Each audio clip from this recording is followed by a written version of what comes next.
Fala pessoal, bem-vindos ao Tudo Pro Alto. Gabriel Rubens aqui novamente para ter mais um episódio contando experiências de pessoas morando fora do Brasil. E hoje o país é a Polônia. Eu tô aqui com o Marcos Bergamo, que tá já na Polônia desde 2017, né? E trabalha e vive lá, mas trabalhando como agora arquiteto de software. Tudo bem, Marcos? E aí, Gabriel, beleza? Beleza. Primeira coisa, né, que é mais uma pessoa aqui convidada que já trabalhou comigo, né? Não no mesmo projeto, mas na mesma empresa, na Concrete Solutions, né? Pô, Concrete era uma escola, cara. Curtia muito trabalhar lá Sim. no Brasil. Eu também, uma das minhas empresas preferidas. Mas, cara, de lá pra cá, né, tu já passou por bastante coisa, né? Trabalho no Brasil, trabalho fora, em mais de um país, né? Então, queria que, antes da gente se aprofundar mesmo na Polônia, na tua mudança, que você falasse o que você faz, né? Já deu uma introduçãozinha aí de arquiteto de software, né? Mas tu fez mais coisa até chegar aí. Hoje eu tô, como comentou, tô como arquiteto de software. Basicamente, eu fico fazendo PowerPoint e mexendo no Draw.io o dia todo. Uhum. Mas, cara, eu já fiz bastante coisa. No Brasil, eu trabalhei muito focado no back-end com Node.js. E engraçado que quando eu vim pra Polônia, eu mudei. No Brasil, eu falava, tipo, eu só fui stack, não sei o que isso. Mas eu gostava muito mais do back-end. E pra Polônia, eu vim como front-end. Cheguei aqui como front-end, fui aprendendo bastante coisa na empresa, subindo, porque aqui tem, pelo menos na empresa que eu trabalho, a EPAM, tem todo um plano de carreira, etc. Então, tipo, cheguei como sênior, fui para lead, lidar bastante com pessoas ali, e aí consegui, depois que você chega como lead, aí você pode escolher, abre um leque maior, e aí acabei indo para arquitetura, que é legal. Eu gosto bastante de dar pitaco no software alheio, então achei que deu um match ali. É o primeiro país que tu mora fora do Brasil, a Polônia? Sim, foi. Foi a primeira experiência fora do Brasil. Foi uma parada bem engraçada, como eu cheguei aqui. Às vezes o pessoal pergunta, tipo, mas por que você escolheu Polônia? Para algumas pessoas eu falo, não, eu queria um clima mais frio, então eu resolvi vir para Polônia. Achei que o clima aqui era muito legal. Os poloneses riem, os brasileiros nem tanto. Mas, tipo, meio que a Polônia que me escolheu. Eu tinha um amigo que veio para cá, que eu conheci na época que frequentava bastante os meetups em São Paulo. E aí esse amigo veio e ele, do nada, a gente começou a conversar. Ele falou, eu te indico para cá. Fiz as entrevistas, um processo que na época demorou bastante, principalmente porque eu acabei... Não tinha passado... Depois que falou, beleza, você foi contratado, não tinha passaporte, não sabia nem o que eu tinha que fazer, nem nada. Eu e a minha atual esposa, a gente não era casado, mas a gente já morava junto, a gente já ia se casar naquele ano. Aí acabou que, tipo, eu falei pra empresa, tem problema, a gente ir sem casar, a gente quer casar mais pra frente, mas... no começo a pessoa ainda falou assim, não, tudo bem. Uma semana depois falou assim, não, se não for casado, a gente não faz a realocação dela com você. Aí você vai ter que pagar. Falei, então, beleza, segura um mês aí que eu vou casar. Aí a gente resolveu todas essas paradas de documento. Levou acho que uns 2-3 meses pra sair toda a papelada de passaporte, visto e tudo mais. E aí chegamos na Polônia num dia bem diferente, porque se você está no Brasil, você provavelmente nunca percebeu isso. Talvez não tanto. Mas na Europa, o dia no verão é mais longo e no inverno ele é mais curto. Então a gente chegou aqui no dia, acho que era 17 de junho, que era o dia mais longo do ano. Era 9 horas da noite, eu olhando meu relógio, o relógio estava tipo 9 horas, todo o shopping fechando e tal, e aquele sol lá fora. Falei, não, meu relógio tá errado. Então, gerou várias confusões ali no começo. Te acostumar. E tu chegou direto aí em Gdansk? Foi. Foi a tua única cidade morando na Polônia? Sim. Cara, aqui é muito legal. Tirando o frio.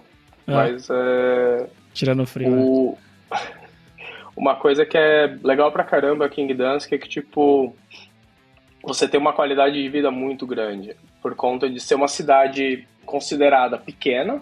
Tipo, ela não tá nem nas 3 maiores cidades da Polônia. Mas, ao mesmo tempo, é uma cidade... Ela tem, tipo, várias coisas que você tem no interior. Como eu sou do interior, tipo, eu me senti bem aqui. E ao mesmo tempo, você tem coisas de cidade grande. Então, por exemplo, a gente tem vários shopping centers grandes aqui. O centro comercial é bacana.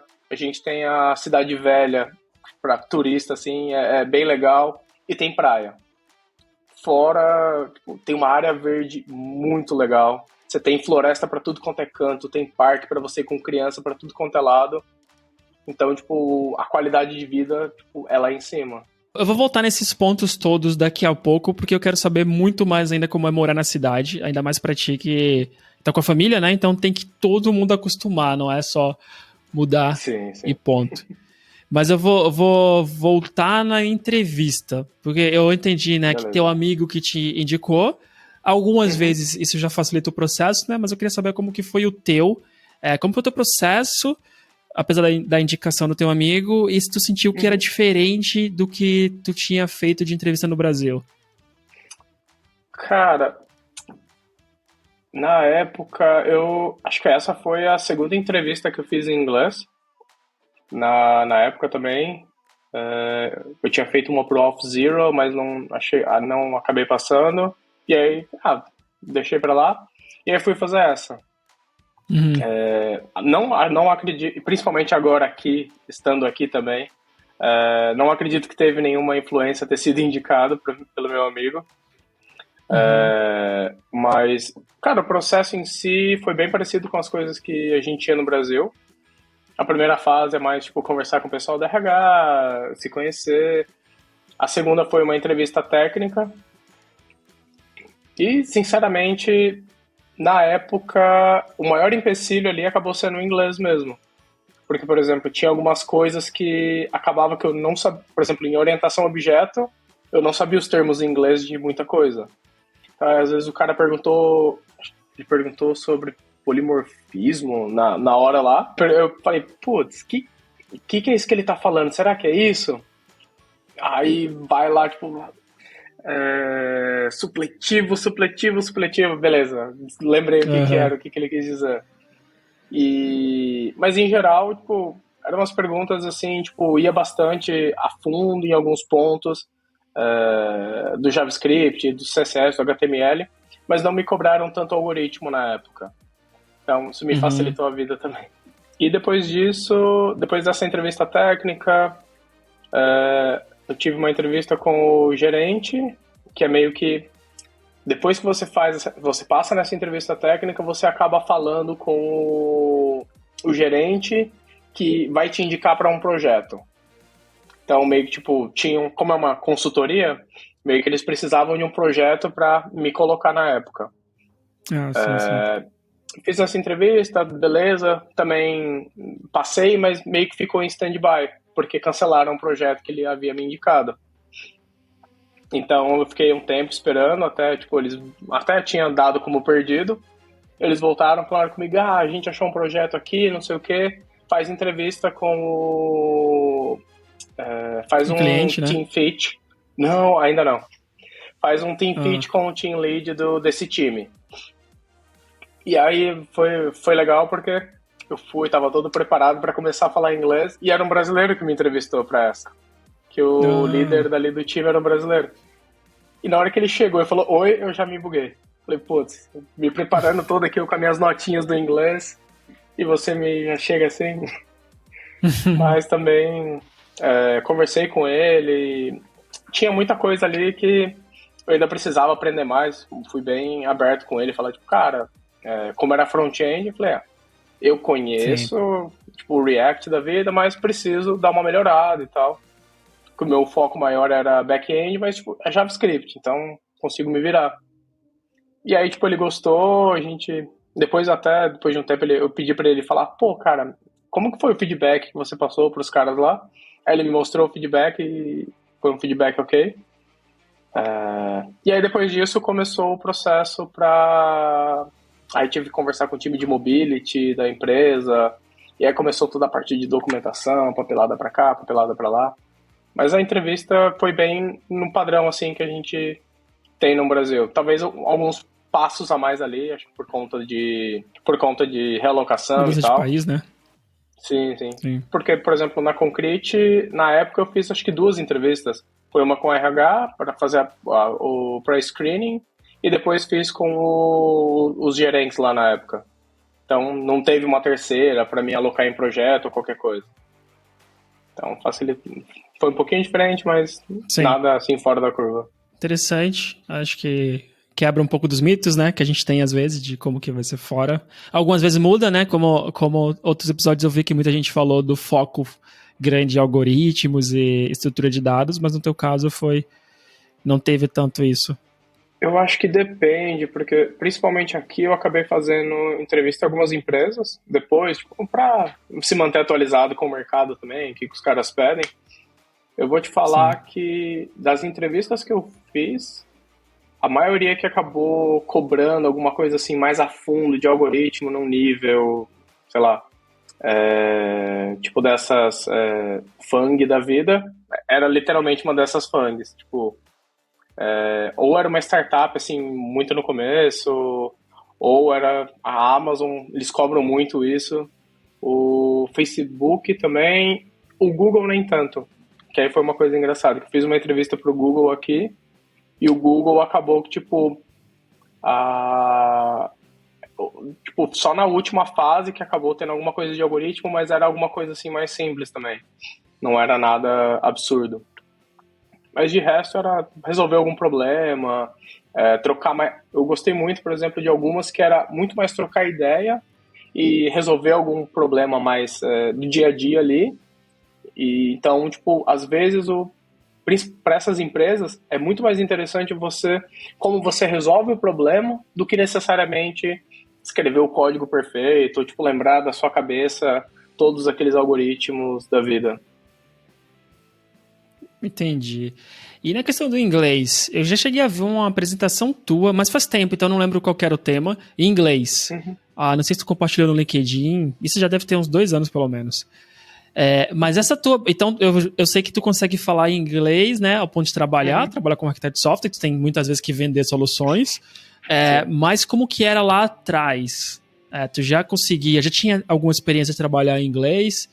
Ou essa foi a tua primeira? Ou já tinha dado palestra em inglês também? Ou não? Não, cara. Foi, tipo, a primeira experiência de tudo. Saindo do Brasil, o único inglês que eu sabia era o inglês que eu aprendia no Stack Overflow.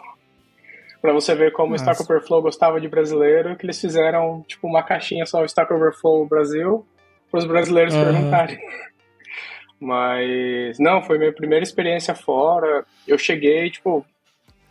É engraçado, porque a gente acaba, tipo, no dia a dia ali, você lê muita coisa em inglês, você acaba, por exemplo, se você acaba participando da comunidade, tipo, open source da vida, você acaba praticando mais ali o escrito, talvez não tanto falado, que era o meu caso. E daí quando eu cheguei que eu vi, tipo, pô, eu consigo falar inglês. Foi uma surpresa pra mim também. Tipo, algumas coisas, como por exemplo o som do H, me ferravam bastante. Porque eu lembro que uma vez eu tava conversando... Confundia com R? Não, eu confundia com R, mas um som de R diferente. Que eu conversava com meu amigo... Eu cometo esse erro, volta e meia. Talvez seja o mesmo. Por exemplo, a gente tava conversando e falava, não sei o que, no GitHub. Aí fala... Exato, é isso. Aí ele ficava meio assim, GitHub. Ele não me corrigiu na hora, mas aí porque ele falou, deve ser alguma coisa com o Ruby, o Ruby e o Git, beleza. Aí depois ele virou pra mim e perguntou, mas cara, o que é esse GitHub que você tá falando? Pô, aquele lá que a gente usa no trabalho, não sei o que é isso. Aí ele falou, tá, é GitHub. Falei, putz, cara, sério? Toda vez que eu vejo um H, eu pronunciava desse jeito. E aí, esse cara, ele me ajudou muito, assim, porque ele gosta... meu amigo Cuba, que inclusive fala português agora, a gente ensinou ele. ele era muito entusiasta, assim, de inglês, de línguas e tal. Então, cara, eu cheguei nele, assim, absorvi muita coisa que eu tinha dúvida, ou às vezes eu confundia, principalmente confundia pra caramba his e her. Às vezes eu tava falando da pessoa, eu queria falar da esposa, Também. só que eu falava como se fosse esposo. Isso. Cara, foi interessante, assim, esses errinhos ali no começo. Mas, tipo, todo mundo me abraçou como um todo. Como não tinha ninguém nativo de inglês, então, tipo, todo mundo entende que, tipo, pô, não é a sua primeira língua, é mais difícil. Então, a gente foi se abraçando todo mundo ali e um ajudando o outro. Tinha uns indianos lá que ajudavam bastante também. Tinha um indiano que ele era meio que... Ele foi educado em inglês, então ele já sabia mais coisas, usava umas palavras que, tipo, pra gente não fazia muito sentido. Tipo, o arroba em inglês é at. Ele falava at the rate, que era, tipo, um inglês mais antigo pra literalmente o arroba. E aí a gente achava engraçado. Mas aí a gente foi se entendendo ali também. Ele falando, tipo, por exemplo, carteira, ele falava purse, só que a gente entende purse como, sei lá, bolsa feminina. Mas pro inglês da Inglaterra, um negócio assim, eles acabam usando mais purse pra carteira ao invés de wallet. Entendi. Ok. Aí tem que acostumar, né? São coisinhas pra ir pegando. Sim, sim. Acho que o maior segredo disso é você não ser tão estrito. E, tipo, se você não falar o seu sotaque ou qualquer coisa do tipo, não for exatamente o que, sei lá, se espera, você tá falando errado. Você tá com sotaque e ninguém vai te entender. Isso é totalmente mito. O importante é você se expressar. Sim. Seja usando a palavra mais chique ou a palavra mais simples. Tirando algumas pessoas que vão acabar, tipo, sendo um pouco mais criteriosas, em geral, todo mundo vai te entender e vai conseguir trocar uma ideia com você. E, do mesmo jeito, eu recomendo fazer a mesma coisa. Tipo, não querer ser o professor Pasquale do inglês. É claro que tem que melhorar, né? Mas tem. Às vezes é chato quando a pessoa não deixa tu completar uma frase quando te corrigindo também. Sim. É um saco. Mas é engraçado tu falar esses problemas que são problemas comuns meus, né? E esse do R é um novo. Isso que é o pior, o que me deixa mais chateado, sabe? De falar, tipo, esse GitBrob da vida, assim. É uma coisa nova, nunca aconteceu, sei lá, esse ano, assim, que eu comecei a falar. E aí eu fico, pô, por que agora que eu tô errando isso? Mas enfim, acho que é porque eu falava o R errado, então eu tava treinando a forçar a falar o R, né? Da forma correta. E aí estragou o H em algumas frases. Então, e como eu falei, eu sou do interior, então, tipo, o meu R já é mais puxado, não é esse R, igual o pessoal de outras partes do Brasil fala. Então, ainda, tipo, pô, eu devia usar mais o R que eu uso no dia a dia do que o outro R.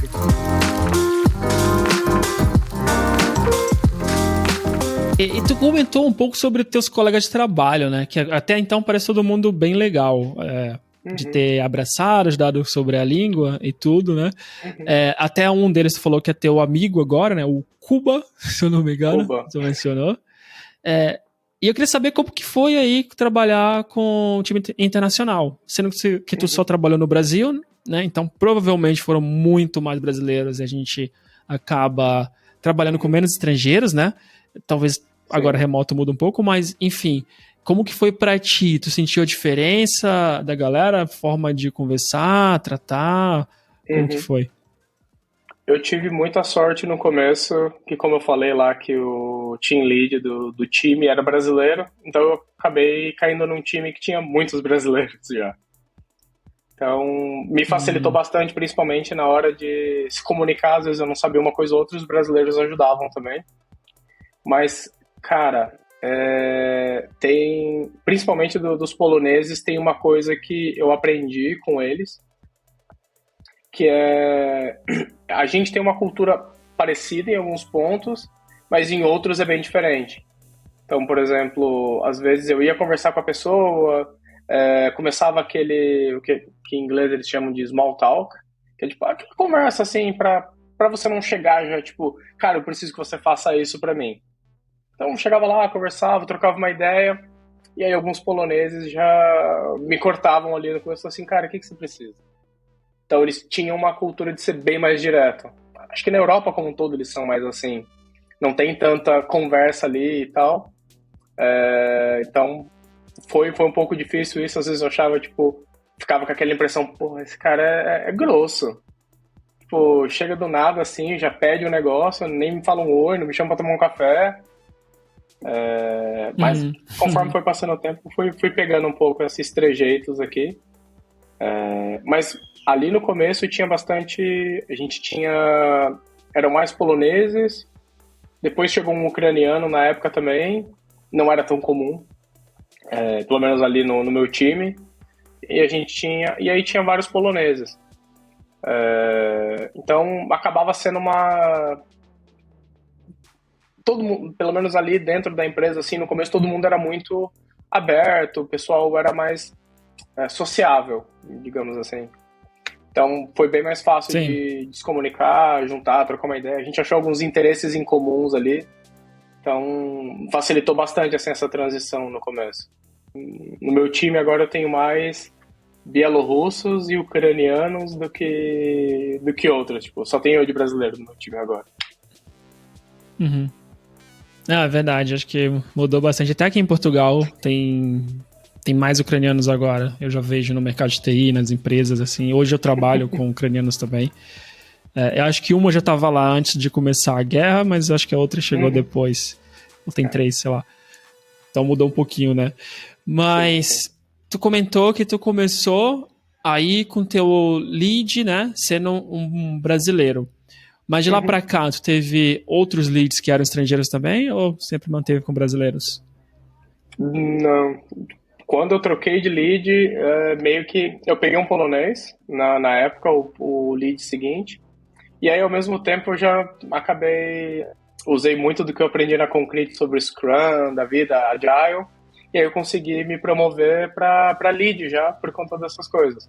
Que meio que o lead, pelo menos naquele começo, acabava também agregando algumas funções tipo de Scrum Master, porque não tinha nos times naquela época. Hoje já tem, mas na época meio que o lead acabava acumulando esses chapéus de Scrum Master, tinha que lidar com algumas outras coisas.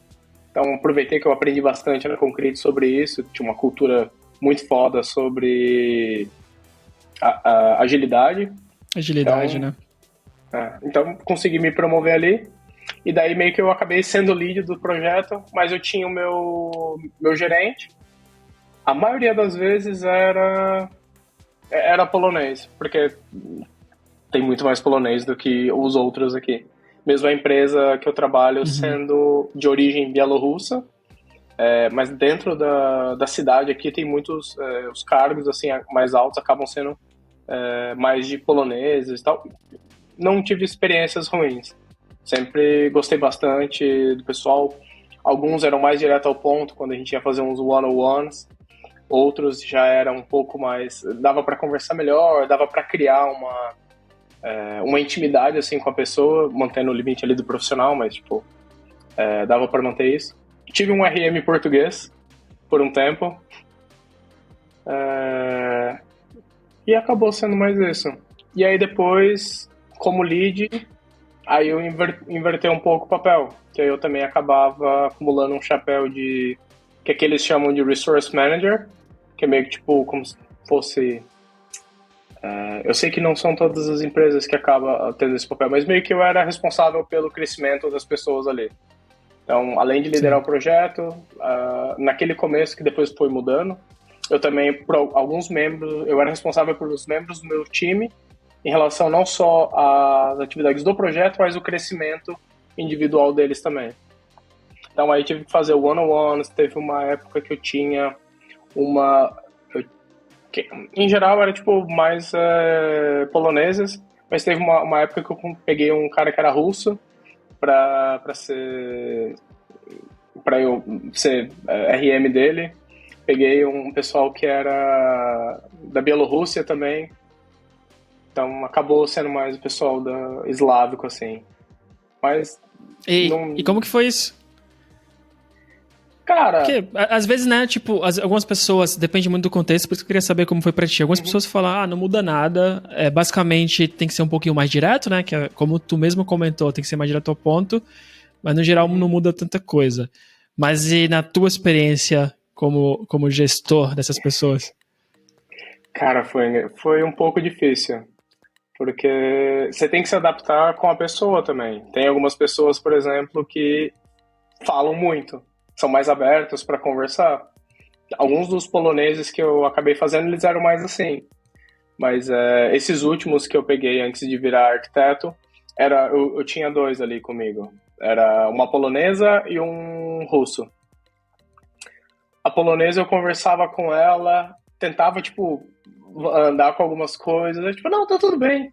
Ah, mas você já pensou em fazer... Você tem alguma coisa que você gostaria de aprender e tal? Não, tá tudo beleza. Eu tô olhando isso aqui, tá tudo certo. Então, era uma conversa muito mais direta. Então, era difícil eu conseguir extrair coisas lá, alguns insights ali, para direcionar em alguns pontos. Então aí tive que ir um pouco para a literatura, entender, tipo, beleza, como é que eu consigo extrair um pouco mais ali dela para eu conseguir ajudar ela a crescer. E E como o que foi? russo foi Antes de difícil. tu passar pro próximo. Mas o que tu teve, assim, de dica, né, pra conseguir?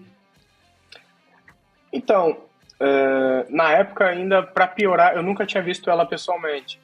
Então não tinha aquele mínimo de intimidade do cafezinho ali, da cozinha e tal. Isso faz uma grande diferença. Então, tipo, eu tentava ligar a câmera pra, tipo, sei lá, pra ver face a face, assim. Porque, tipo, facilita você, por exemplo, sei lá, você consegue ver um pouco os movimentos corporais da pessoa, ver se ela tá um pouco desconfortável ou não, em alguns aspectos, assim, ajuda. Mas ela não ligava a câmera também, então, tipo, foi muito complicado conseguir extrair algumas coisas, assim, dela. Mas conforme foi passando o tempo, como eu estava direto no projeto com ela, eu conseguia, por exemplo, pegar mais ali no dia a dia algumas coisas. Então, por exemplo, eu conversei com ela no one-on-one, eu vi que ela, tipo, tá pronta para pegar mais responsabilidades. Ela começou como júnior e ela estava numa ascendente, assim, muito grande. Tanto que, sei lá, em pouco tempo, assim, já queriam promover ela para pleno, que ela tava pegando muita coisa, ela tinha várias responsabilidades, e eu fui colocando coisa para ela. No dia a dia eu falava, a gente tá precisando de alguém especialista aqui. Ela tá com vontade ali do que eu consegui extrair, então vou direcionar ela lá. Vou colocar ela para cuidar dessa parte. E ela começou a gostar, conseguir trazer coisas novas ali para ela aprender também, que ela via que, tipo, que ela comentou, no mínimo que ela conversava, eu vi que ela podia, por exemplo, que ela queria aprender mais de tal área, e coisas, por exemplo, que a gente já tinha no trabalho, por exemplo, a gente usa muito a AWS, conseguir, sei lá, falar, vamos tentar ir para essa certificação, a empresa está fazendo algumas coisas nessa área, tipo, eles ajudam ali, estão dando curso, tenta isso, vamos, mas essa parte era mais difícil, quando o pessoal não fala tanto. E a câmera muda bastante também, assim, eu trabalhei com algumas pessoas que sempre faziam reuniões de câmera desligada e eu acho mesmo difícil, assim, criar essa conexão, né, quando você tem que ter essas reuniões one-on-ones, etc. Eu fico sempre na dúvida de como está sendo a mensagem que eu tô passando, sabe?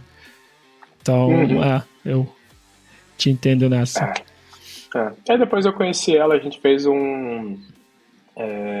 teve que eles chamam de team building, que é meio que eles botam a galera num bar ou alguma atividade assim, tipo boliche, qualquer coisa assim para reunir a galera do time para se conhecer. E aí foi a primeira vez que eu vi ela pessoalmente, a gente conseguiu trocar uma ideia melhor, deu para pegar mais assim da pessoa como um todo. Mas é difícil, cara. Sim. Quando você começa a ter que cuidar de pessoas, é difícil. Sim. E depois tu ia comentando do russo também. Esse eu acho que foi o pior. porque eu não conseguia. Eu consegui fazer alguns, tipo, pessoalmente, porque ele ia pro escritório, às vezes eu ia lá também. E aí eu tentava sempre que eu podia fazer ao vivo no escritório. E ele era uma pessoa muito resolvida, então isso facilitava bastante. Mas eu não conseguia ler ele. Ele era muito poker face, sabe? Então eu sentia que tinha algumas emoções ali contidas e ele era muito, tipo, direto e sereno o tempo todo. Não muda o tom de voz nem nada, então é muito difícil você ler uma pessoa assim. Mas, no mais, de novo, tava ali no projeto, ele conseguia se expressar bem, então ele falava, cara, eu preciso disso, disso e disso, tem um processo que é para ser promovido aqui, que a gente chama de assessment, que você vai para um comitê, e aí você tem que, esse pessoal meio que faz uma entrevista com você, tenta fazer um bate-papo, para ver se você realmente pode ir para o próximo nível. Então ele estava indo para essa fase. E ele era de Java e eu de JavaScript, então já tinha um pouco de dificuldade ali para eu entrar em alguns assuntos mais a fundo com ele, mas tipo, com o mínimo que eu sabia de Java, eu conseguia pelo menos indicar algumas coisas ali e trouxe uma pessoa mais técnica de Java ali que eu conhecia para dar uma ajuda mais para ele poder ir para esse comitê para ser promovido. Mas foi interessante. A gente fez todo um planejamento lá para ele conseguir se desenvolver. E ele passou no assessment e provavelmente já tá para tentar ir de novo. Mas agora eu já não sou mais gerente dele assim direto. Deu para criar uma amizade bacana ali. Porque a gente se via bastante no escritório.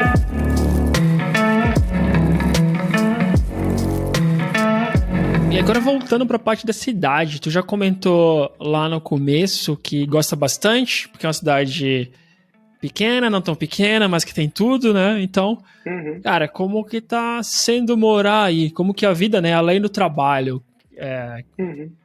com todo esse inverno, né? O verão muito longo, como tu falou, mas esse inverno mais curto. E tu tá bem mais ao norte, né? Então acho que deve ser mais frio ainda. Não sei se já pegou neve agora, em dezembro. Já nevou várias vezes. Infelizmente. Mas, cara, eu gosto bastante da cidade principalmente porque eu consigo fazer... Eu não tenho carteira de motorista, então eu me movo muito com transporte público, com bicicleta ou com patinete elétrico que dá para alugar aqui por aplicativo. Então, a cidade como um todo ela é feita de uma maneira que eu consigo viver sem carro. E isso me traz eu acho muito legal. Por minha família, a gente, no verão, quando dá pra sair de bicicleta, pra rodar bastante, a gente já foi pra, tipo, sei lá, de bicicleta, a gente pegou a praia, tem ciclofaixa em todo canto, foi pra, sei lá, que aqui eles chamam de Tri-City. São 3 cidades, uma pertinho da outra, que acaba fazendo como se fosse uma região. Então é Gdansk, Sopot e Gdynia. A gente conseguia ir de bike pra Gdynia, que era, sei lá, uns 20, 30 quilômetros. E a gente foi de bike, e às vezes a gente ia andando, assim, no dia. O transporte aqui é sensacional também. Então a gente consegue se locomover muito bem, a gente tem várias coisas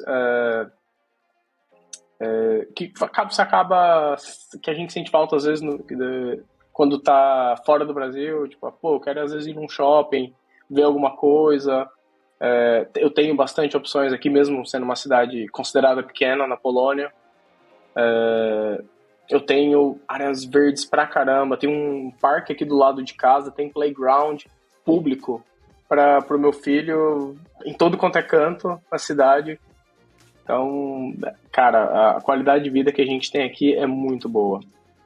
O único problema é quando chega o inverno, que aí começa a nevar, é mais frio, e quando neva, quem nunca teve experiência com neve é muito legal nos primeiros dias. Depois, quando ela começa a derreter, tipo, a rua fica aquela neve meio lamacenta. Lama, né? Você tem que andar em cima daquilo para, por exemplo, ir pegar o transporte. Aí é quando eu falo, putz, eu queria muito ter um carro ou ter carteira de motorista para poder não ter que lidar com isso desse jeito. Mas dá para viver. Tipo, o inverno é um pouco mais... a parte com neve em si, por ser litoral, não é tão pesado. Então, esse ano tá bem atípico, que a gente começou a ter neve no começo de dezembro, mas normalmente a gente começa a ter neve, sei lá, em janeiro, finalzinho de janeiro, começo de fevereiro, é quando a gente acaba tendo mais neve. Uma vez nevou no Natal, uma vez, então foi muito legal, parecia que tava em filme, mas cara, e tem muita atração para você visitar. A parte cultural da cidade é muito bacana. Tem uma história tem uma história muito fodida assim na cidade. A importância dela, seja na Polônia, se eu não me engano, a Segunda Guerra Mundial começou aqui, por exemplo. Quando que deu o estopim da guerra foi quando eles invadiram Gdansk, a Alemanha. É uma cidade que ficava, tipo, você tem referência às vezes de algumas coisas da Alemanha, porque por muito tempo foi da Alemanha, aí depois virou da Polônia. Então, cara, tem um contraste muito legal, assim, do velho com o novo, como um todo. Além de morar, e a comida? Porque pra mim faz bastante diferença, sabe? Saber o que você tem pra comer, o que tem de opções, até quando você sai, como que é nos restaurantes e o mercado também. Comer é um problema, porque, como alguns amigos gostavam de falar, eu e minha esposa, a gente come muito igual criança, no sentido de, tipo, a gente não tem tanto aquele negócio de querer ficar experimentando coisas muito diferentes, ou etc. Pra gente, o arroz e feijão ali no dia a dia, com uma carne, tá beleza, tá tudo certo pra gente, então a gente acaba consumindo muito isso. E aqui não tem o mesmo feijão que a gente tem no Brasil, ou pelo menos em São Paulo a gente come muito feijão carioca, que no Rio eles não comem feijão carioca. Mas, então a gente, no mercado, no começo ainda tinha um que é o parecido, que eles chamam de feijão pinto, um nome muito engraçado também para feijão, mas depois sumiu do mercado, então só tinha feijão preto. Aí lá vai a gente procurar, achei na internet, mas agora tá em falta de novo, então temos que pensar em consumir mais feijão preto. Arroz ainda acha, mas tipo, não tem muita variedade de arroz, mas o que a gente se adaptou, ele é o que tem menos oferta. Mas mercado, cara, tem muita opção de coisas no mercado, em geral. Mas a gente acaba que não consome tudo, porque é muita coisa que fica no básico. A Polônia em si, eles têm uma culinária muito rica, eu diria. Só que muitas das coisas que eles gostam de comer não se encaixam no meu paladar. Que eles comem muito repolho, tipo, tem salada de tudo quanto tem várias saladas, assim, principalmente, algumas até são boas, que é uma que é de repolho azedo, que é um negócio mais, que não é tipo só, como é que é o nome? Só tipo folhas e tal, eu até gosto, mas tem bastante coisinhas assim que é diferente. E uma coisa que eu aprendi a comer aqui é sopa. Tem sopa no almoço? Não, em qualquer momento, assim. Quando a gente vai sair, eu gosto muito de experimentar uma sopa que eles chamam de jurek, que é meio que eles pegam vários pedaços pegam, tipo, várias linguiças, tem ovo cozido, um caldo azedo, e fica um negócio muito bom. Tanto que esse ano eu fiz em casa, eu aprendi a fazer, e eu coloquei no pão, como se fosse um pão italiano, e fiz ali, ficou muito bom. Mas, cara, eles têm... A culinária como um todo é ok, não é tão do meu paladar, mas algumas coisas assim eu gosto muito, tipo essa jurek. Eu descobri que eles têm uma buchada, que acho que em São Paulo chama de dobradinha, que é o bucho, não é igual no Nordeste, que é a buchada de bode, mas é só o bucho num caldo, assim. Só Sim. que aqui eles comem como sopa. Acho que em Portugal também tem o parecido. Ah, com sopa? Não, pra eles é uma sopa, não é, tipo, considerado como mistura, por exemplo. Pra eles é só uma sopa. Quando eu achei isso, eu fiquei doido. Toda vez que eu vejo no cardápio, eu peço. Porque eu adorava em São Paulo. Me lembra muito comida da minha avó. Então, tem umas coisinhas assim que, tipo, você acaba conseguindo relacionar. O que mais? E muito restaurante italiano. Pizza, a do Brasil é a melhor pizza que existe, não tem pra onde fugir. E pizza, acho que em Portugal deve ser assim também. Pizza é uma coisa individual aqui, você não pede uma pizza pra todo mundo. Você pede uma pizza pra você, uma pizza pra sua esposa ou pro seu parceiro, e é isso. Menu de criança também tem os dois. é engraçado. O que tem no menu de criança? E é uma pizza mais simples. Menu de criança aqui é basicamente nuggets e batata frita. Em qualquer lugar que você vá. E uma sopa de tomate. Então, acaba sendo bem padrão isso. Né? Sopa de tomate e batata frita. Eu lembrei agora, antes de passar para a próxima pergunta, que eu trabalhei com uma polonesa e ela dizia que na Polônia o conceito de comida era diferente. Que a comida era mais para sobreviver do que, sabe, para degustar, sei lá. Ela falou isso uma vez, eu achei engraçado. Eu não consegui entender o que ela quis dizer com isso, mas ela falou que a gente tinha muito mais paixão por comida, né? Os portugueses brasileiros, do que ela tinha. Porque ela falou, comida tem que ser algo para esquentar, não sei o que. Ela falou que quando você quer alguma coisa melhorzinha, era muito restaurantes italianos, assim. Mas, sei lá, eu não lembro de onde que ela era, até, porque talvez pode ser alguma coisa específica da cidade ou região dela, né? Mas esse era o conceito dela de comida e da família. Não, agora que você falou, realmente faz sentido, porque, por exemplo, quando você vai no restaurante aqui, a gente, sei lá, eu e minha família, a gente vai no restaurante, a gente, em média, fica, sei lá, 1 hora e pouquinho comendo, conversando, vai degustando a comida. Você tem todo aquele prazer em comer, assim. As outras pessoas, elas chegam, comem e saem. Ou, por exemplo, no escritório, é muito, tipo, é comer e sair. Você não tem aquele tempo de, tipo, pô, tô comendo ali, tô degustando a comida. Não, é muito, tipo, eu preciso comer para sobreviver. Então, não sai muito disso. E eles acabam comendo muito sanduíches aqui. Então, você vai, por exemplo, algumas cafeterias, a maioria das cafeterias aqui é só doce e café, que já é uma coisa estranha pra caramba pra mim. Porque eu chego numa cafeteria, eu quero às vezes comer um lanche, tomar um café, sei lá, um pão na chapa, que não tem, alguma coisa do tipo. E aqui não, é doce ou, por exemplo, lanche, almoço pra eles, um lanche, sei lá, um pão com pepino e alface, tá beleza. É um conceito assim bem diferente. E almoço é uma coisa que eles tipo almoçam, sei lá, 2 da tarde, ou às vezes pulam o almoço. Então eu tenho que brigar bastante pra galera não marcar reunião meio-dia comigo, porque senão eu vou morrer de fome. Mas sim. Comer é uma coisa que realmente eles tratam diferente da gente. Eles não sentem aquele prazer que a gente tem em comer a comida até explodir. Sim, e de conversar, né? Tipo, de ficar conversando. Esse que essa minha colega de trabalho falava, de ir para um restaurante e ficar conversando, assim. Não, eles não fazem. Isso eles fazem muito mais nos bares.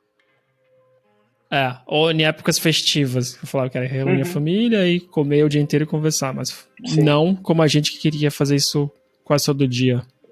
Sim, sim. Isso eles fazem muito no Natal. Ano passado eu tive a oportunidade de passar o Natal com uma família polonesa. Cara, é muito diferente, assim. Tipo, eles têm umas tradições, por exemplo, que eles comem bem mais cedo a ceia, tipo, da véspera de Natal. Então, sei lá, a gente chegou na casa desses amigos poloneses, era, acho que 5 da tarde, que já é a noite aqui, mas... E aí, na tradição deles, você começa a comer quando a primeira estrela do céu aparece. Então era mais ou menos 5 da tarde naquele dia. Caramba. e tem muita comida na mesa, porque você tem que comer 12 pratos diferentes no Natal. Então, e aí eles falavam, tipo, mas aí eles falaram, tipo, não, tem uns truquezinhos pra você conseguir comer. Tipo, você come um pouquinho e tal, mas pão conta como refeição, como comida ali naquele caso. Então, você tem que comer 12 diferentes. E aí tinha peixe em conserva, que é uma coisa bem comum aqui. Não cai muito no meu paladar, mas a gente comeu lá para experimentar. E daí, tipo, acabou a ceia, as crianças começaram a distribuir os presentes. Que daí meio que, tipo, eles colocavam todos os presentes na árvore e aí as crianças eram responsáveis por ver o nome para quem era o presente e entregar. E a gente chegou, eu comprei presente só para as crianças, né? Falei, mais ou menos como a gente faz no Brasil. Beleza, vou levar um presente para as crianças, tá tudo certo.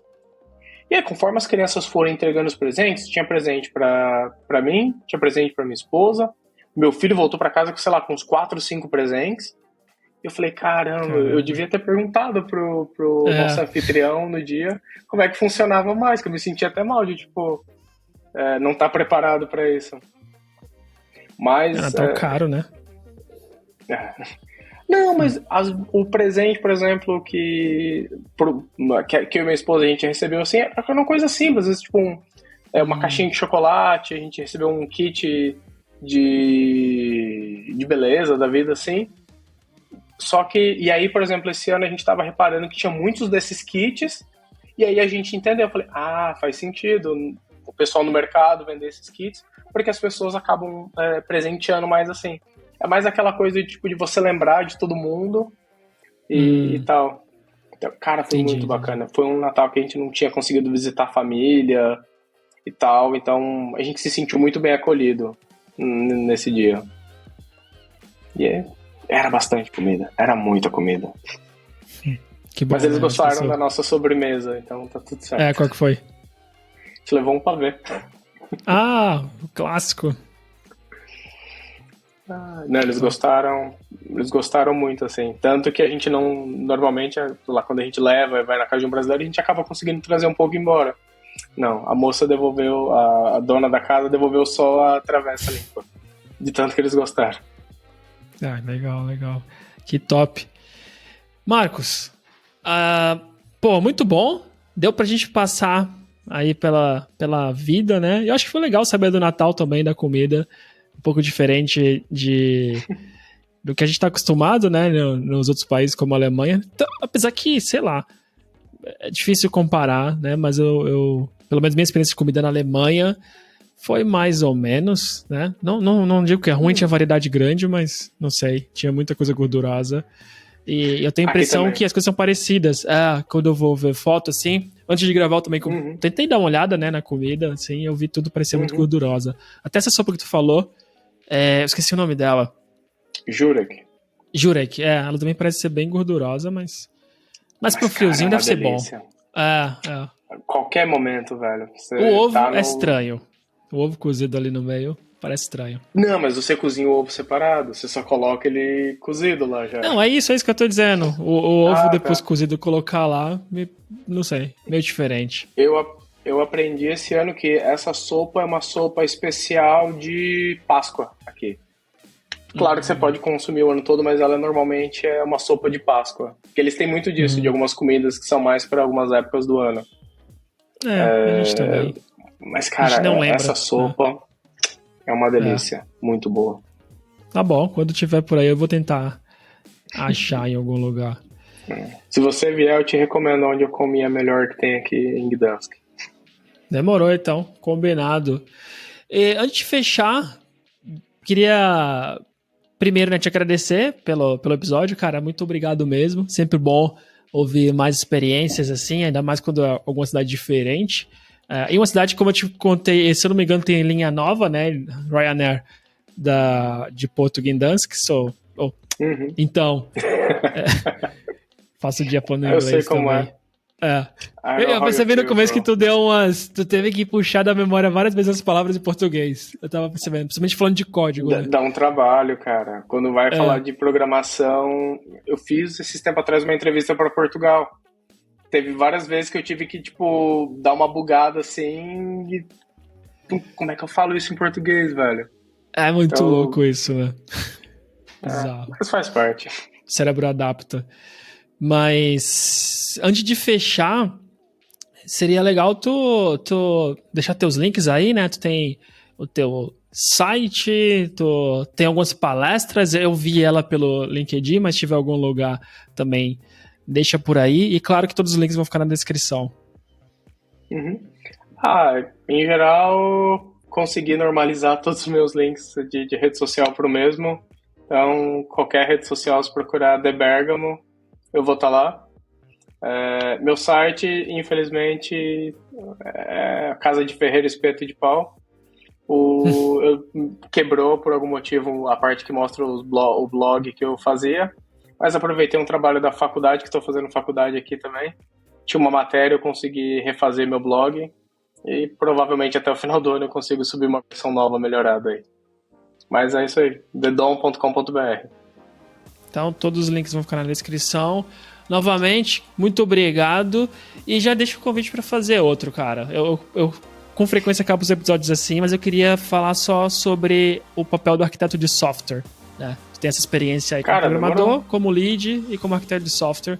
Então, eu acho que seria legal, ainda mais nessa experiência internacional, porque o trabalho de convencer as pessoas, né, muda por cultura, língua e contexto diferente do que a gente está acostumado. Qualquer momento, tô super feliz de poder voltar a falar mais sobre qualquer um desses assuntos aí. Então, é isso. Até a próxima e um abraço. É nóis.